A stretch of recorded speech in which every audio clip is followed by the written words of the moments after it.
मनीषा के पिता आखिर संतुष्ट हो गए हैं और अब वो आमरण अनशन नहीं करेंगे। उन्होंने भिवानी एसपी से मुलाकात के बाद जब इतना सारा आपने ड्रामा देखा, जो भी रोडों पर निकले, कहीं रोडों पर बहुत सारी भीड़ और कहीं पर आपको पुलिस की भारी तादाद में संख्या दिखी, तो आपको लगा कि आज कुछ ना कुछ शहर में बड़ा हो रहा है। इतनी सारी पुलिस एक साथ कहीं निकलती है तो कोई ना कोई बड़ा घटना का अंदेशा या कोई ना कोई ऐसा क्लू होता है। आम जनता भी सोच रही थी कि मनीषा मामले में अब क्या होगा, लेकिन मनीषा की मौत की मिस्ट्री अब भी सवालों के उन पहलुओं में उलझी है जहां का जवाब सिर्फ सीबीआई दे सकती है। और इसी जवाब के लिए मनीषा के पिता ने आमरण अनशन के लिए 29 तारीख का समय तय किया था और आज वो भिवानी पहुंच भी रहे थे, लेकिन बीच में ही प्रशासन ने उन लोगों को रास्ते में रोक लिया और ये लोग अलग अलग जगह बंट गए। कुछ लोग भिवानी मिनी सेक्रेटेरिएट पहुंचे अनशन के में शामिल होने के लिए, तो मनीषा के पिता अपने गांव से चंद किलोमीटर दूर ही पुलिस प्रशासन ने रोक लिए। उनके साथ भी भारी टीम थी और उसके बाद उन लोगों ने तय किया कि वो किसान नेताओं के साथ कुडलबास गांव में ही धरने पर बैठ जाएंगे और वहीं पर अपना अनशन शुरू कर देंगे। लेकिन उसके बाद पुलिस एसपी की सूझबूझ से ना अनशन हुआ और ना ही मामला कोई बड़े रूप में पहुंचा।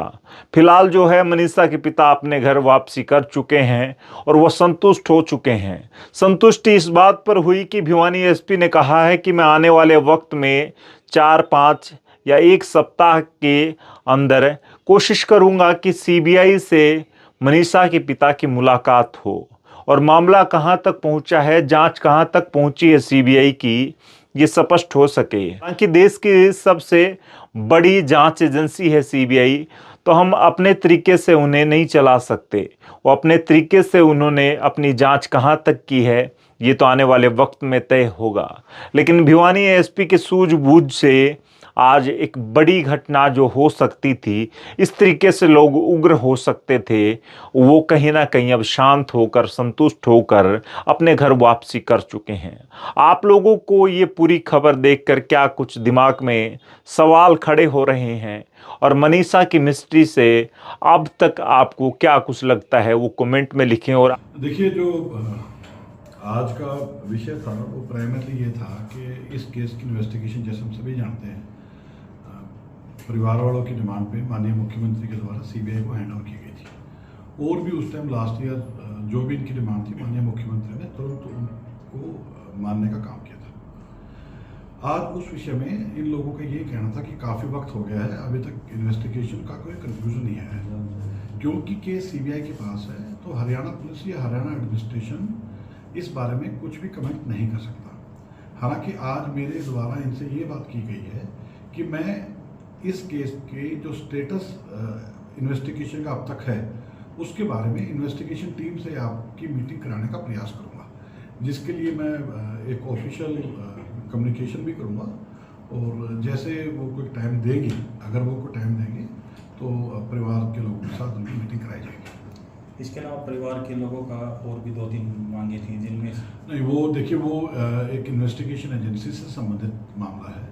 उस विषय में ना तो कोई मेरा कमेंट इनके सामने करना बनता था और ना ही मैंने उस तरह की कोई जिम्मेवारी इनसे ली है। मैंने इनसे केवल एक परिवार की मीटिंग की जिम्मेवारी ली है, जिसका मैं कल प्रयास करके इनके को टाइम कम्युनिकेट करने का काम करूँगा। सर, कितना समय दिया गया है इनको? मैं इसके विषय में कल ही एक ऑफिशियल कम्युनिकेशन करूँगा सरकार के साथ, और जो भी आगे उसमें रिप्लाई आएगा, वो स्टेटस रिपोर्ट जो भी इस केस की है, वो सीबीआई का काम करने का जो प्रोटोकॉल है वो उसको फॉलो करते हैं।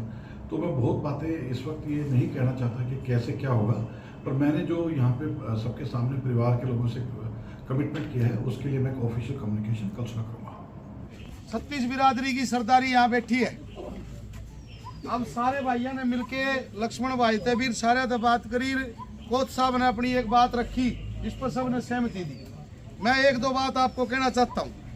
कोई भी आंदोलन, कोई भी धरना, कोई भी पंचायत होती है तो उसमें आखिरी में जाके यही होता है कि भाई किसी डाल इस चीज को अपन सुलझाया जाए। तो एसपी साहब आगे अपने बीच में, भाई अगर ये झूठा प्रॉमिस करके जाए तो भाई इनकी आत्मा जाने, इनका जाने। मैं एक बात आपको कहना चाहता हूँ कि ठीक है भाई के बरा भगवान की दया से सुलझ जाए एक हफ्ते में अपना ठीक हो जाए तो ना तो ये सरदारी तंग पाना पड़े ना लोगों ने तंग पाना पड़े। लेकिन अगर नहीं होता है तो भाई हाथ जोड़ के प्रार्थना करता हूँ इस सारी जो टाइम दिया है ना जो इसके बाद कोई टाइम हम इनको नहीं देंगे प्रशासन। फिर आर पार की लड़ाई में कुछ हो जाओ। हम कोई राजनीति बेशक राजनीतिक पार्टी का जिला अध्यक्ष हूँ, लेकिन इस काम में कोई राजनीति नहीं भाई। हम सरकार को भी मौका देते हैं और एसपी साहब को भी मौका देते हैं कि भाई 7 दिन में तू हमारी मुलाकात करवा के और इस मामले में हमारा ठीक कर दे, हम तेरा धन्यवाद करेंगे। और अगर ये नहीं होया 7 दिन में तो आगे तैयार रहियो, बड़ी लड़ाई के लिए पीछे नहीं हटाएंगे। समर्थन है भाई इस बात का? बहुत बहुत धन्यवाद। ट्रांसफर किया गया तेरी है। मीटिंग कराता हूँ ठीक है सर। वरिष्ठ अधिकारियों के साथ कोई मीटिंग की मैं हाँ करके जा रहा हूँ। ठीक है, चलो कोई सब इस बात को समझो। ठीक है, कोई ऐसी बात हो मैं यही जूही थाना बैठे दोबारा बुला लियो। साहब फिर एक बात कर लो, हाँ जी। या टाइम लिमिट तो थोड़ी ही घटा दो। इन बातों से एक बात कहूँ, मैं अपना प्रयास करके मैं तो कल की कल कोशिश कर दूंगा। थोड़ा टाइम में 2-4 दिन में ना आपको ज्यादा बात हो रही ना कुछ और बात हो, मेरे को एक सहूलियत हो जाएगी बात को कहने से। इतनी बात अगर सर इतना ही कर देते ना, आप इतना कर देते ना तो ये नौबत नहीं आती आज के दिन। ठीक है संजय, मैं आपको कह रहा हूँ, मैं आपके आगे हाथ मैं जोड़ के तेरे कह रहा से हूँ, यहाँ अगर आप इतना मेरे पब्लिकली तेरी हर बात का जवाब देने से बच रहा हूँ। ठीक है, इस बात को समझ कि मैं बात को जवाब देने से बच रहा हूँ। समझ इस बात को। धन्यवाद। मैं तो आपकी हर एक समझ रहा हूँ, आप थोड़ी ना समझ रहे आज वही हूँ तेरे साथ जो पहले था, ये बात समझ ले। हाँ, आज भी वही जो तेरे साथ पहले था, आज भी वही।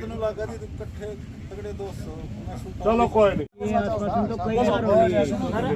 मेरे पास जब मेरे टीम आई ना 3 महीने का टाइम लेके गई थी, 90 दिन का टाइम लिया था सर इन्वेस्टिगेशन। भाई वो तो मन नहीं मेरा है, आप वही बात वो बात तो मन नहीं मेरा है, पर कोई ना कोई बात ऐसी होगी ना जब तक नहीं होगी, 10 महीने हो गए वरना उससे बड़ी कोई एजेंसी, उससे बढ़िया कोई एजेंसी नहीं मान रहा हूँ है। सर, उससे बढ़िया कोई एजेंसी नहीं है। मगर उसमें भी जिस अफसर ने खुलासा करना था उसको देख, इस बात सुन, एक बात समझे, इस बात को तू कर रहा है, ये बात तेरी और उनके बीच की है। इस बात को सारी पंचायत में कहने का नहीं बनता था, क्योंकि हमें नहीं पता तू ठीक कह रहा है गलत कह रहा है। बात सुन पहले मेरी। क्या करूँ सर? नहीं बात नहीं सुने, बात हमें नहीं पता तू ठीक कह रहा है गलत कह रहा है, तेरी बात और उनकी बात है ना। मैंने ये बताऊँ न ऐसी को बात का, मुझे ये भी नहीं बताऊँ ना कुछ को बदला कि नहीं बदला है, ये तू बता रहा है। तू यहाँ सबको डीएसपी बता रहा था, एक इंस्पेक्टर रैंक चेंज हुआ था, मुझे पता उसकी मदर की तबीयत खराब हुई थी।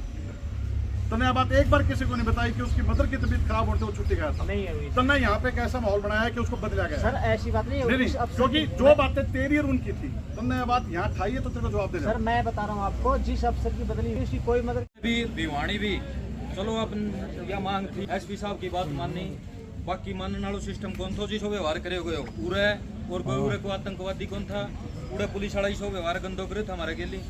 या अणकी मजबूरी है, ये पुलिस वाला आड़ नहीं हो, दूसरा एसपी है उसकी मजबूरी है। अणक ऊपर यह बीजेपी सरकार दबाव डाल है जब ये करें।